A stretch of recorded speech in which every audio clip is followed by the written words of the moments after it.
if directors, officers, or employees in a business knew this was going on and did nothing about it. They could be part of the conspiracy. Uh-oh. If you see something, you might better say something. You're listening to the Help Me With HIPAA podcast, where HIPAA and humor collide to make learning fun. Your delightful hosts are Donna Grindle and David Sims. Relax. HIPAA help is on the way. Welcome to episode 402 of the Help Me With HIPAA podcast. My name is David Sims of HIPAA for MSPs, and joining me is Donna Grindle of Cardin. Good afternoon. Big D. Medium D. How are you? That's what I'm calling you old D. Yeah, there you go. Hey, I'm wearing my Hey, here we go. shirt. We'll Perfectly call you aged. old D. Call you old D. I'll be good D. And be oldie and goodie. Okay, now we've started off with a rough patch of your jokes, so Off the rails already. Which would be a great lead into today's topic, which is going to be the HIPAA Summit review. yep, we do this every year. We try to. Sometimes we get so busy with other things we don't get a chance to, but there is so much information to share. So Yeah, we're gonna. matter of It fact, takes this will- two. Yeah, I was going to say this will be a twofer. And we have to split this one up because there's going to be a lot to cover. But this is the summit that you get to go to and learn about kind of how things are going in the HIPAAsphere, what stuff might be coming down the pike, and you hear from a lot of other different governmental agencies, some of which have acronyms that people don't consider when we talk about HIPAA and privacy and security. Mhm. And so it's a very, very, very interesting bunches of sessions, and to hear some of the things come straight from the quote unquote horse's mouths. Yeah. Well, and you're getting a combination. The way this one was done is a virtual summit. Mm-hmm. So there was a one session that was quote unquote live, but you had to submit your questions by a certain day. So I'm pretty sure they recorded it and not actually went live. But anyway, It was live at some point. yeah. But, it's something that you and I've talked about doing something like that where it's all recorded and people can access it. So we may do that. If you got any thoughts about that, feel free to let us know. But you did hear from the regulators, but you also heard from the people doing the work and the vendors. And, it's a good cross section. And that's why I like it. And I've been attending every year since 2012. So that's been a while. This is one of those things where when you're talking to somebody and you make a comment about OCR or whatever, and they're like, well, how do you know? You're like, because I heard them say it. Yes, in 2019 at the summit, which was held, I believe, in March that year, it was blah, blah, blah keynote, but I can look it up and find the notes from it if you'd like, possibly even the presentation. Mm-hmm. Yeah. Shut it down. Shut it down. Make it stop. All right. Well, before we dive into that, we want to say thank you to those out there who donate, and we appreciate your support because without you, we would be a podcast without listeners. If nobody listens, does a podcast really make a sound? Huh? All right. So, so let's get to it. Donna, HIPAA Summit review. Yeah, because you Talk didn't about sit in on it. No, I did not. I was preoccupied with boot camp stuff. Don't even start. We won't even go there. We won't even go there. So there are several things that I got to ask. I was excited that the question I sent in was answered when OCR and Tim Noonan did their session on where we're going, because obviously that's, for me, a big thing, because that tells us. And I don't know if we covered it in a quick recap, but I do know that a concern I have is how many entities have forgotten that they've been using non-HIPAA business associate type applications to cover telehealth. And that notice of enforcement discretion that allowed them to do that was only valid through the public health emergency. Well, in May, the COVID-19 pandemic, let me be clear. Yeah, which one? The COVID-19 pandemic public health emergency state, which creates certain kinds of things, it will expire in May.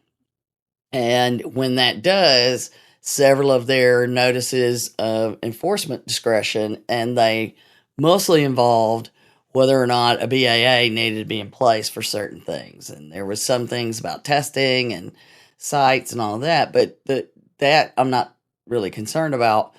I'm concerned about these telehealth apps that don't sign a BAA. They don't want to deal with HIPAA. And in fact, they say, don't use us if we are not for that. So if you are using them, they're telling you not to, and you're technically violating that agreement, the software or terms of service, whatever, you're violating their agreement because they've told you we're not signing one, don't use it for that. And if the enforcement discretion goes away, now OCR would say, well, you can't use it for that, so you're violating two things at the same time. Mm-hmm. And I did ask, what's the plan for dealing with that? And I thought it was interesting. You could see that they were kind of like, well, we did release the things on audio-only calls being a solution that you don't need to have a BAA to do an audio-only call necessarily, as long as you do a risk assessment and you evaluate and you determine blah, blah, blah. Right? Great. So don't just say, well, I did audio only on my VoIP phone and everything's fine. No, you still have to do an assessment of it. But they do say, and we even covered it, that you could do those. So you could see, though, there were kind of like, we kind of assumed, they didn't say it this way, but they said it. Mm-hmm. We would assume that if you were using something without a BAA back in 2020, by now, surely you have corrected that. Surely. And we both know there's more than one case where that hasn't changed. Mm-hmm. They're using FaceTime. They're using, Google Meet without a BAA. I don't even know if they changed theirs to cover it, or they're using the free version of Zoom. They're never updating to the BAA and all of this kind of stuff. So check it out, people. Check it out. Yeah. See if that's happening. It all falls under the just because you can doesn't mean you should category. Yeah, because you've been able to do it all these years, but they would assume that you would have been able to rectify that need and put something appropriate in place. So the answer to the question was, wow, we're monitoring the situation and we'll provide further guidance as that expires. Mm-hmm.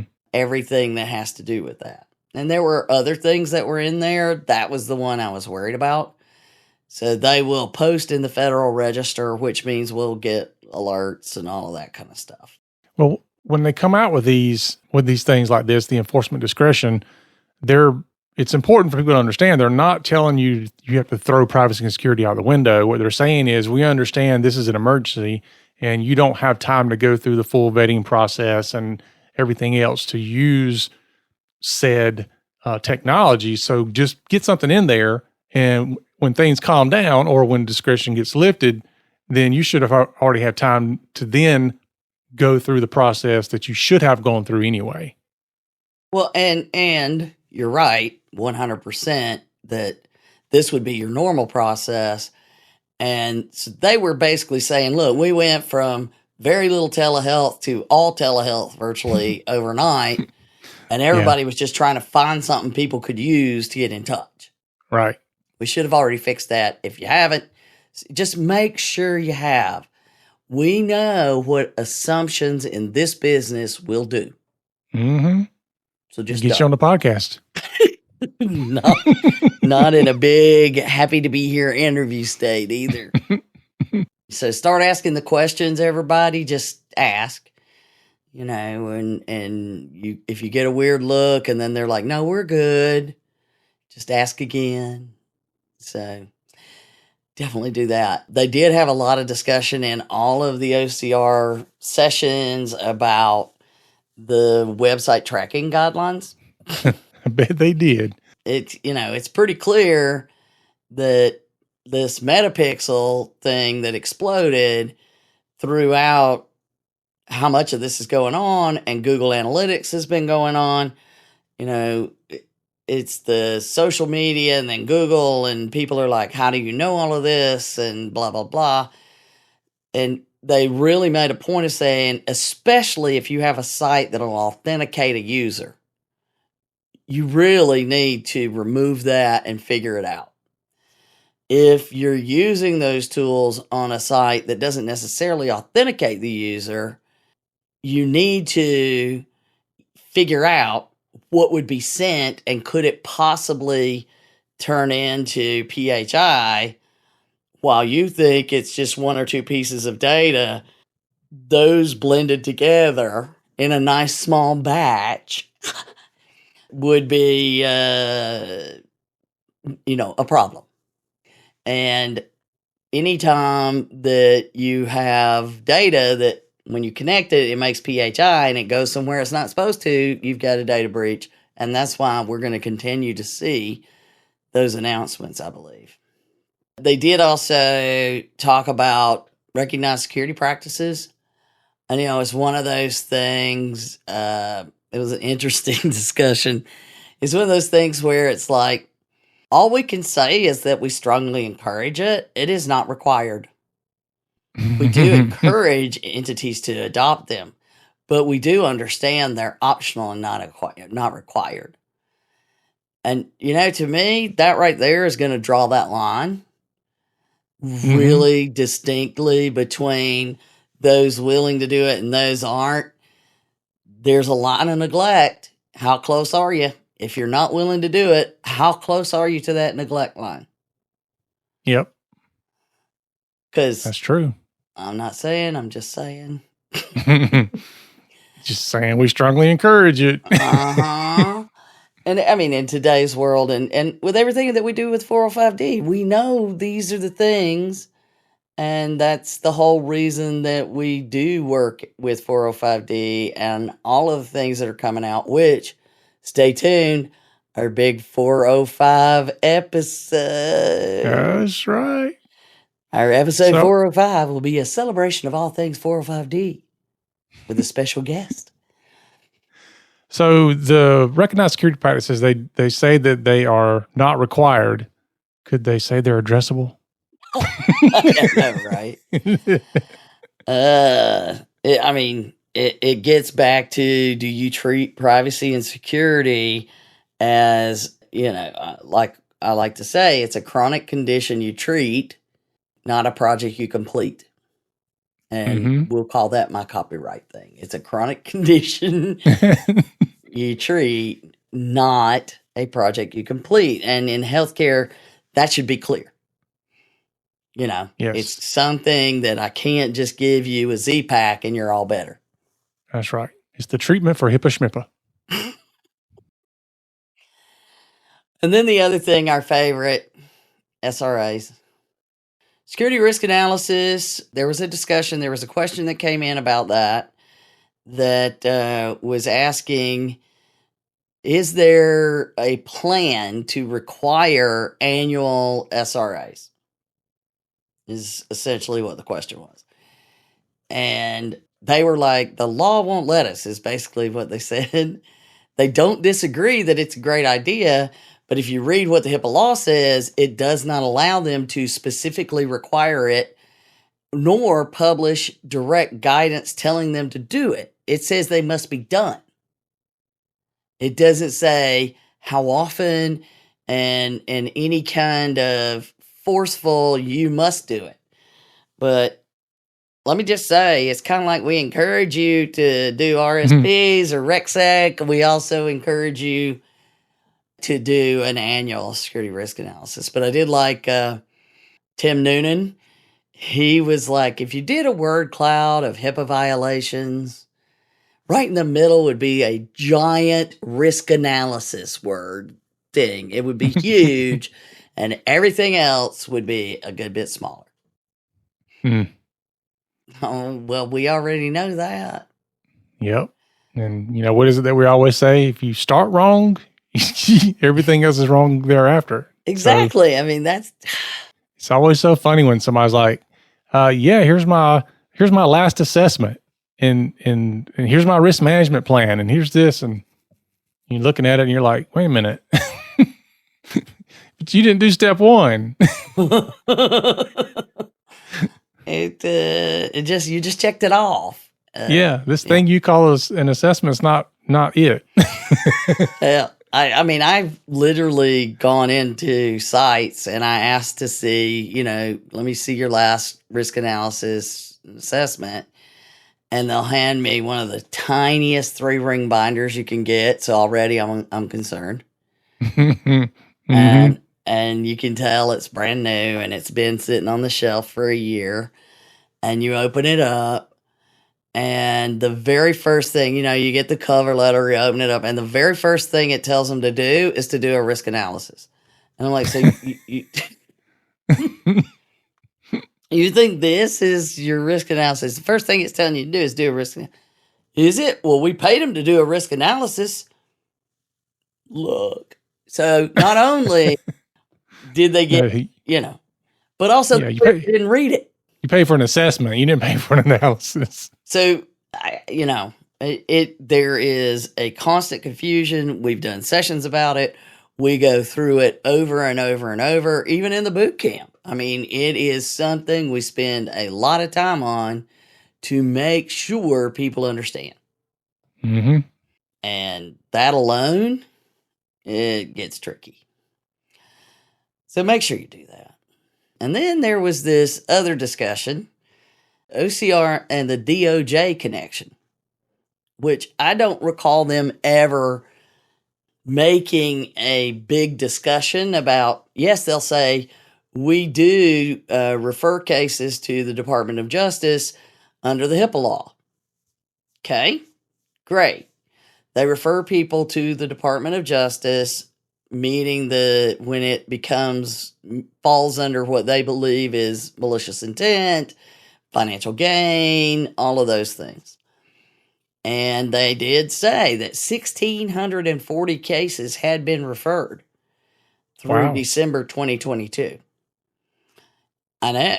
And I think that number is, what's the word I'm looking for? But it's end loaded. That way more of those 1,640 have been in the last couple of years than they were in the first years of HIPAA. They didn't say that, but you know what I'm saying. You feel me, Dave? That's a lot more than I would have thought. Yeah. I knew they sent them, and I think that the fact that they even had a specific discussion, I have never seen that number. I have never seen this type of specific discussion. So for all of you out there that think that they don't send things to the Department of Justice. It's interesting to note that this discussion on the DOJ came right after the part where they say, we strongly encourage you to do recognized security practices. Well, I can't tell you for sure that did. My notes did that. Your notes did that. Okay. I was going to say. And there were all these sessions and stuff. But yeah, they made a very specific point of saying, look, this is when it comes to moving things to the DOJ. So we're literally going to make a federal case about it. It's when you knowingly disclose or obtain PHI. or as they say it, personally identifiable health information. So they don't use the HIPAA term. They use the personally identifiable, some health, PIIH, blah. The same thing that HIPAA references PHI, but then it goes a step further and says these 18 elements, if you remove them, we believe that they wouldn't necessarily be PHI. And so if you are knowingly disclose or you obtain PHI from a CE or a BA, and you're doing it outside the rules allowed by HIPAA, so you know you got it from a place that should protect it, and you're doing it outside the rules of HIPAA. So remember, we talked about the guy in Memphis that had his whole little scam going for years where he was buying the information from the hospital employees and then selling it to the lawyers and the chiropractors and all of that. Mm-hmm. And I was like, I don't understand. They say that they could charge him with HIPAA, but I don't understand because he's not obligated. But the DOJ, OCR, doesn't have enforcement authority, and they can't refer that individual. But the DOJ has enforcement authority over anybody that's doing this in doing the malicious intent. And they knew what they were doing they shouldn't do. So they do have that ability. You just don't do it directly under OCR. DOJ does it directly with them. OCR deals with the people that fall under the covered entity and business associate and then can refer them to DOJ. So I love that they have these differences. It can be a misdemeanor if they say there's intent, but it was like one person. It wasn't like an ongoing thing. Oops, my bad. But it's still illegal, and we still charge you with a misdemeanor. Then the felony charges kick in when PHI is used and obtained under false pretenses. Hello. There you go. It's not an oops. It's a bigger deal. And then again, felony charges really get into play when you're doing it with malicious intent to harm someone. And that's physical harm, personal gain, financial gain, commercial business harm. You're not just doing it to make money, but you're doing it to cause problems for someone else. So you see that note to self on the felony thing. We'll come back to it. Under false pretenses. They also can charge you under federal conspiracy laws for aiding and abetting. Again, we'll come to that. And general principles of criminal liability. And this was interesting. General principles of criminal liability could apply to a conspiracy, right? If directors, officers, or employees in a business knew this was going on and did nothing about it. They could be part of the conspiracy. Uh-oh. If you see something, you might better say something. Yeah, that I thought, if they start coming down on this could be interesting. Mm-hmm. And they say when they use the term knowingly, because in the law, everything has to be defined. What does knowingly mean? What does "the" mean? For those of you old enough to know that one. Knowingly means you knew you shouldn't do it. That's it. They don't have to prove that you truly understood the law, just that you knew you were doing something wrong. You didn't know how bad it was wrong, doesn't matter. You don't know how extensive it is wrong, or how many people should be involved in protecting it. All irrelevant. You know what you're doing is wrong because everybody else isn't doing it right away. It's not like you found some really cool little trick and it's a cool business plan. And so, I know, right? And I think we're going to hear more about those kind of charges when we hear more about Frederick's case. But they did cover a case that I think, is finally gone through the appeal process through 2020. Maybe again, but I thought it was fascinating. They had a doctor in Massachusetts who had a deal with a drug company. And there are a lot of laws that came out after this case. I can tell you this one and some others brought to attention that this was going on in the drug world. The pharma was doing this. So they really came down on it. And, but this one was particularly egregious.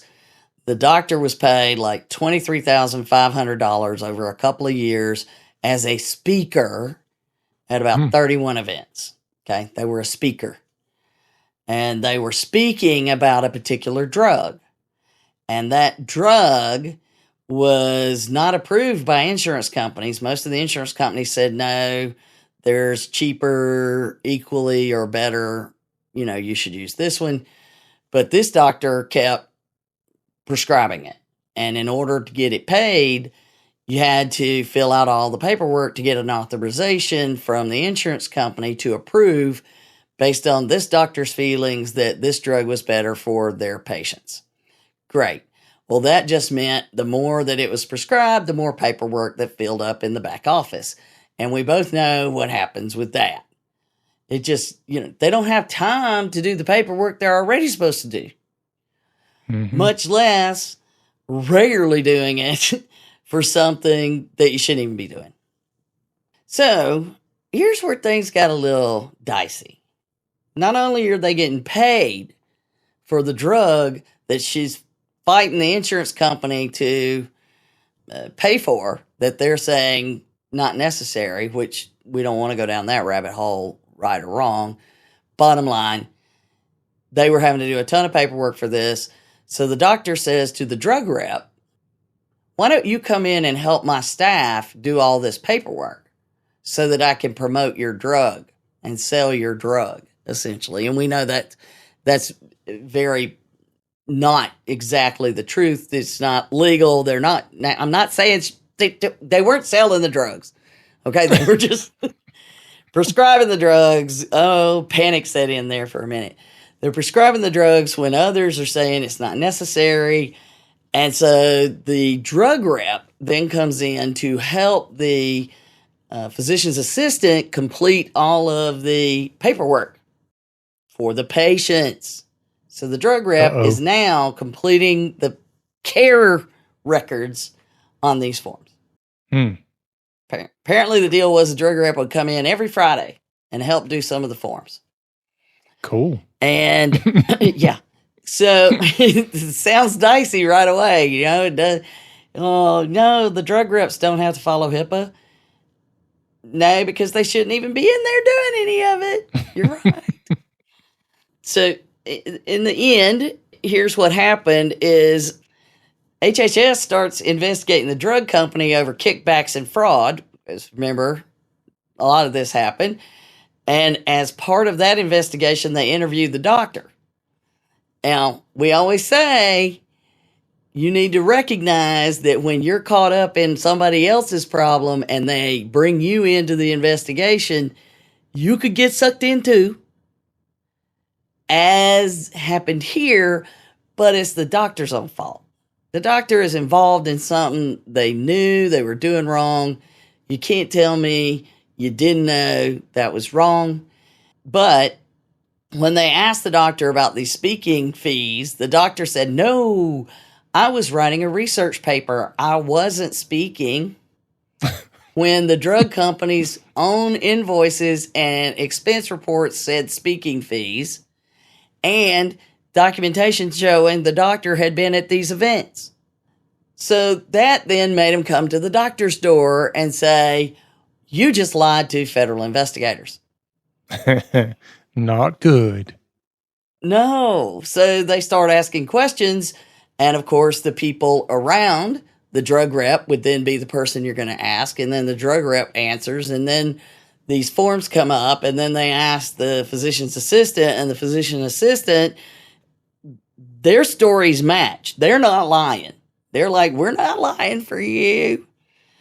And so then they're like, okay, so A, you have exposed PHI, personally identifiable information, that you knew you shouldn't do. And B, you've been aiding and abetting by trying to claim that the drug company didn't pay you to speak, that they paid you for research. So you were aiding and abetting the fraud the drug company was doing, and you're sharing this PHI. And on top of it, according to the physician assistant, the doctor told the physician assistant not to admit that the drug rep was there, to just say the drug rep wasn't there. He's digging a Well, hole those were deeper the and three deeper. charges. Witness tampering was the only one the doctor wasn't convicted on, because they only, it's my word against yours on whether or not you were told. And there was no other evidence. But the other two, clear convictions. And then the doctor appealed, saying that they did not prove that the doctor knew that they were working together. But then you go look, and both of their independent affidavit and testimony said, we worked together, and the doctor told us to work together, and the doctor came and talked to us on these specific times and stood at the desk with us while we showed the doctor forms with patient information on it. And they're like, yeah, no. So the sentence wasn't huge. It was like probation, but here's the trick. Now you got 2 felonies on your record. Try renewing your medical licenses and getting jobs with 2 federal felonies on your record. Jeez. And so, while it gets back to, it's the long-term impact of these cases. It is not what the DOJ or OCR or any other FTC can do. It's what they require you to do long-term, or the impact long-term. And I'm like, that was quite a complicated story, but OMG. Yeah. Anyway, there's information about it out there. You can read I read it straight from the ruling from the courts. They took us through it, and then I went and read the ruling from the court to get all the info. The FTC also talked, we have covered many times. The FTC points out we cover unfair or deceptive practices, which would include unfair or deceptive practices that covered entities and business associate makes. So if their deception as a material representation or omission to mislead a consumer, or unfair practices could cause substantial harm, being financial, reputational, or physical, and the consumer cannot avoid on their own by opting out, they can't avoid the service. And that was that whole discussion we did a couple episodes ago about GoodRx. And I don't remember. $3.99. I even put it in here. But we did talk about, they did bring up again that any HIPAA seal or verification presented by a company must be, and this was the words they used, truthful and backed up with evidence. Because it could be considered as deceptive or unfair business practices in situations where data is mishandled. Interesting. So the FTC, yeah, So we've talked about this before. Just because you have one of those doesn't mean truthful and backed up with evidence. Just saying. Sounds like documentation to me. So that GoodRx case, and now we get to the last little bit we're going to cover today, which is Nick Heister's discussion about the security rule stuff and some of the frequent problems noted in their reviews and investigations. I'm sure some of this we've already talked about. Their point is some specific things, though. But it did start out with a note that the security rule is referenced in 164.306A. And then it refers, a lot of people think that the security rule begins with the safeguards. They don't look at the section on general rules. So just to point it out, he brought up what this says is covered entities and business associates must do the following. They must do the following. Ensure the confidentiality, integrity, and availability of all the PHI that the BA or CE cremates. Protect against reasonably anticipated threats or hazard to the security or integrity of it. And protect against any reasonably anticipated uses or disclosures that are not permitted or required, and ensure there is compliance with all of this by your workforce. That is what you are required to do under the security rule. Everything else is the details. I thought that was an interesting way to lead in. Mm-hmm. You concur. Yeah, I'm just thinking about this. The last one, number 4, ensure compliance by the workforce is that in and of itself is tough. Mm-hmm. So you are responsible for making sure your employees are doing this, and you are responsible for making sure that you have the things in place to intend to do this. Yeah. Well, it also speaks to the fact that you can't just outsource this. You can't have a compliance company or your IT firm come in and, oh, we're going to take care of all the security rule stuff for you. It's not all IT. You can't outsource all of it. You still have to participate. Again, ensuring the compliance by your workforce. Well, and the confidentiality, that's not all IT either. Integrity, not all IT either. Availability, not all IT either. Yeah. You can go down a lot of variable ways. So anyway, here were some of the bullets of what Nick pointed out that they saw. Obviously, we know about security risk analysis not being done. So, when he's making his list and checking it twice, he said, first of all, you shouldn't have a security risk analysis that focuses only on the EHR. Yeah. And you think about, all those folks that are like, we're in the cloud. So that's all that we have to worry about. Yeah. Yeah. I mean, it's one of those things where you just get so tired of hearing that. You have no PHI anywhere else. No, all my days in the cloud. Well, what are these PDF files? Oh. Yeah, he shared some of that stuff. And what about, I don't know, your email? What about your other cloud applications, not just your EHR? Yeah, it's in the cloud, but you're focusing only on the EHR. So they see that a lot, apparently. It's a frequent problem where that's all they're looking at, which I think goes back a long way to the meaningful use requirements. Well, they don't even understand how to recognize what PHI is, and that's why they don't know how to protect it. Mm-hmm. Yeah, they don't even think it through to say, where is our PHI? They start with, all our PHIs in the EHR. They start there. Yeah, we don't have any. That's what we do in the boot camps is, number 1, what is PHI? Then number 2, let's map out how it comes into, flows through, and moves out of your organization. Mm-hmm. Yes. It is a constant flow in all of those areas, and you've got to sit and think it through.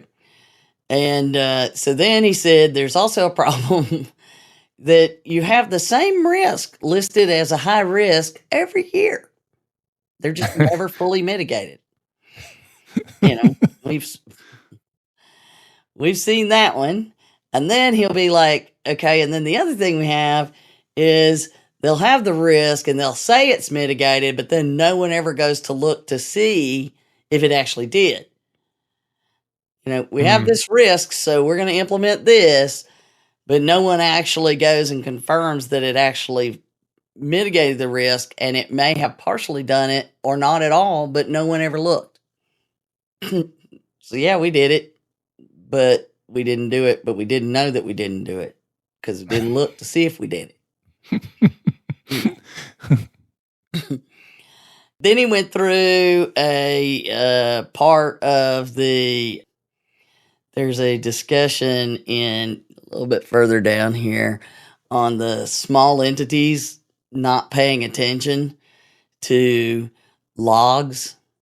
They say, well, we're in the cloud. And then once they start looking at access logs, they're like, wait, what are these people doing? It's not right. Mm-hmm. Or they'll say, he said there was one that said, we don't have, you'll love this one, we don't need to encrypt our workstations because there is no PHI on them. Yeah. And then turns out that the front desk device was running as a fax server and it was loaded with PHI on TIFF files. We don't have any. We don't have any. I've still yet to run across that client that has made that statement and be truly, that they honestly don't have any PHI anywhere else but in the cloud. I have not yet run across that person. And the only time is when they think they're under HIPAA and they're not, and then you can say it's not. Yeah. Yep. I mean, because it's just, there's going to be somebody who has PDF files or Word documents or something somewhere. Even if you started in the cloud, somebody's going to download something. It's almost impossible to keep it in the cloud and not have it locally. Well, and then he points out another thing with the cloud stuff, going back to the tracking, because these URLs have patient information in them. Because that's the way the vendors wrote it. And the users don't even realize that's happening. Wow. Yeah. So then they put that on their desktops as links. I've got bookmarks. Hello. medicalrecords.com/user/Donna Grindle. /DOB. Yeah. It's all crazy stuff. And then you get the other things that he threw out there were default passwords that were never changed. Still seeing a lot of that. Authentication to common devices used or shared, and they're never changed. That you and I, how many times have we talked about? So everybody that's left here in the last 10 years knows how to log into that still. Oh, yeah, maybe we should. But we only got one user account, so we had to keep it the same. Not necessarily. No, we got to work on that. He did talk about the information system activity review. There are a lot of problems. They're not done properly until there's he said they're infrequent or ad hoc. Basically, it's saying we need to be proactive, not reactive. Something went wrong. Look at the logs. You're supposed to say the logs are telling us something's going wrong. Yeah. This is a part where we talk about it a lot where, IT, somebody might be saying, oh, we review your security logs and blah, blah, blah. This is not the same logs. And this is where we talk about using the same terminology, but to mean something different. But I honestly don't know a whole lot of people that do system activity reviews, unfortunately. I hate to say that, but they just don't do it.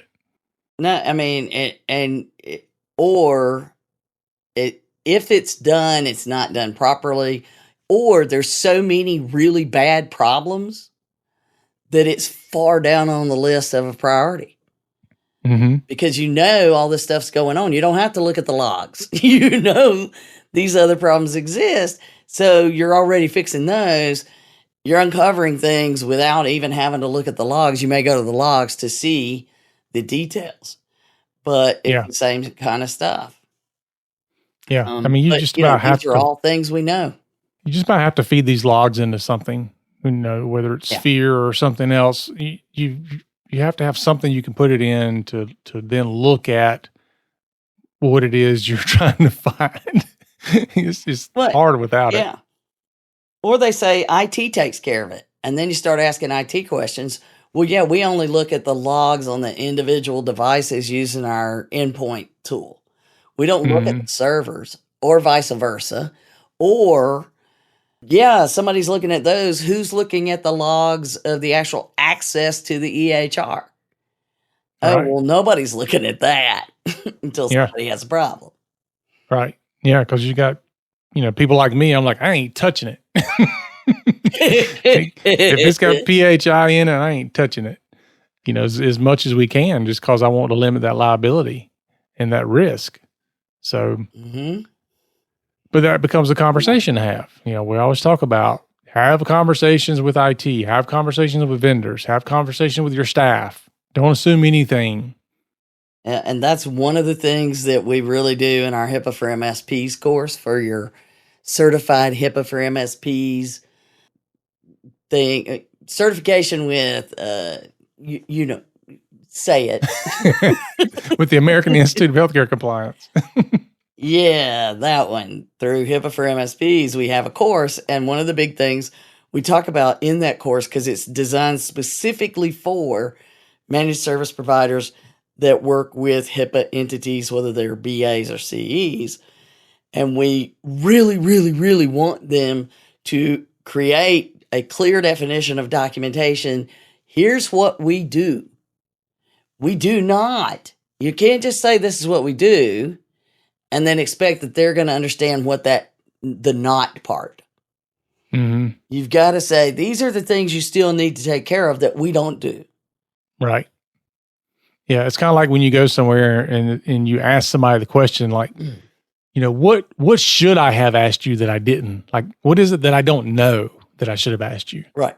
That's kind of how you approach that. You can't assume that they know to ask you the right questions. So you should be knowledgeable enough to say, you should have asked me about this, or you should know this. Yeah. See, so there's the awful loop. And then the last two things that he threw in there were about the understanding your environment. You can't secure if you don't know what it is, and how it works. And then review how authentication is done everywhere. Because you got admin consoles, you got remote connections, you got systems that only certain people get into, you got your medical devices. You need to know how you get authenticated into all of the different things. And I thought that was interesting, is how is that connected? So we account for things like SSO. We account for, what things are covered under the Active Directory management. And that's not done a lot of times. Mm-hmm. And kind of all over the place. So I thought that was an interesting, different what. Yes, we've heard and talked about it before, but to say, I need to know how everything gets authenticated. Every single system, every single application. Yeah, it's a lot. Particularly those, yeah, I know. Particularly those that, perfect segue, the incident response plan is not complete. And here were some, again, things that we've heard, which cool thing is we got an episode coming. We'll see, we planned out all the episodes because I'm going to be gone. So we got an episode coming soon, where we have a guest host with you to talk about incident response and tabletop exercises. And he brought it up and said, here's an example. The hacker got into one machine, so we just don't use that one anymore.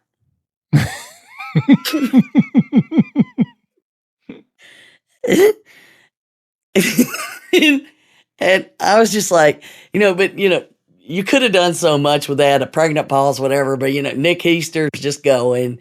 He's just always flat. I was howling, but had to keep up.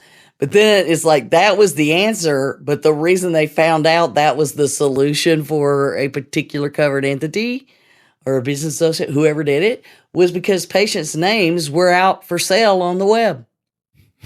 Well, it happened. We just stopped using that one.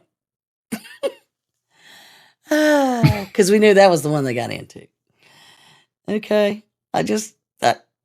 We don't use that one anymore. Okay. Is it connected to the network?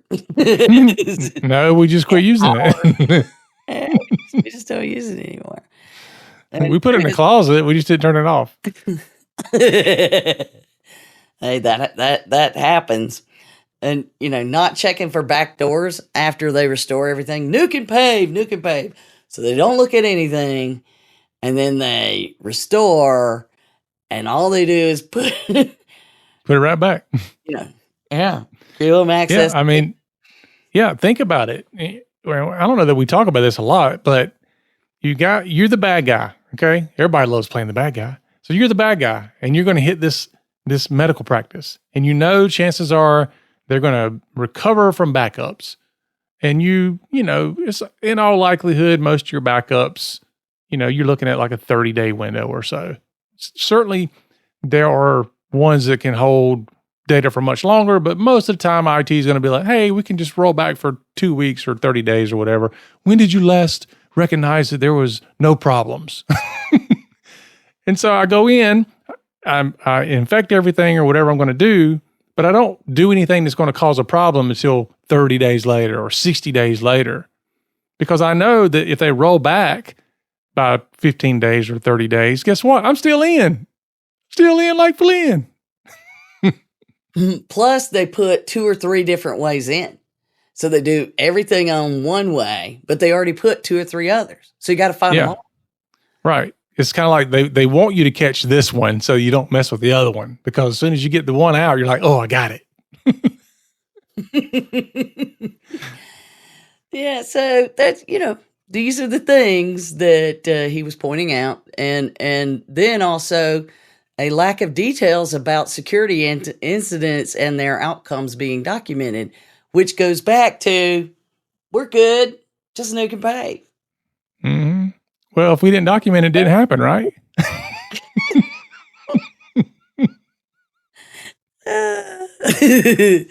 That's exactly it. Let's see. He also brought up some issues they had seen with business continuity plans. There were 2 examples he used that he talked about some other stuff, but these 2 examples I made note of. One was they got a notification by a vendor that they had to do updates to the backup settings, but no one did anything. So they had no backup. Mm-hmm. So if you think you can manage your own backups, you better be paying attention to that. Somebody better be looking. And if you've got a guy doing security, you better make sure they're looking. So anyway, I got a guy. And then another one, a disgruntled employee deleted all the configuration files from the backup. And so you had data, but you had nothing that you could restore that would configure the machines. So didn't mess with the PHI. Didn't touch it. Left it alone. Interesting approach. A little sneaky, but they clearly didn't think about the other part of availability. That's right. But they did point out that, OCR has resources, sign up for the newsletters, all the stuff. And, we talk about all of the different resources available, trying to help with security. But they did make a point. He did make a point of saying that the ONC SRA tool, yes, we want you to do an SRA, but please don't just download that tool, start clicking. You need to read the user guide, watch the webinar and read the user guide and do it. It must be done the right way. That was the point being made. So just download the tool and start clicking. Still not going to have completed a proper SRA. Just saying. So there you have it. At least got through all of my highlighted notes for that part of it. We got plenty more to talk about. We haven't even hit on the things that came from the people sitting in the privacy officer roundtables and the CISOs and we got a whole thing on what to look for in mergers and acquisitions, no matter which side you're on. If you think you're going to be merging or acquiring or being acquired, you really need to worry about some stuff. That was in a really first time I really saw a session on this either. So some good stuff. Cool. Wow. A lot. Yeah, and that's 2 days. Not even 2 days. Yeah. Wow. Very good. All right, Donna. Thanks a lot for the HIPAA Summit review. Part 1. I know. All right, folks, that's our show for today. Remember to follow us and share us out on your favorite social media site and give us a rating and review. We appreciate those. Remember, for Donna and myself, that HIPAA's not about compliance. It's about patient care. You've been listening to the Help Me With HIPAA podcast, hosted by Donna Grindle and David Sims. The show created to help you with HIPAA. For more information or to ask us a question, visit our website at helpmewithhipaa.com. Neither Donna Grindle or David Sims are attorneys, and they do not offer binding legal advice concerning regulatory compliance. The information in this podcast should not be relied upon or construed as legal advice in any way. Consult your attorney for legal advice concerning compliance with HIPAA regulations.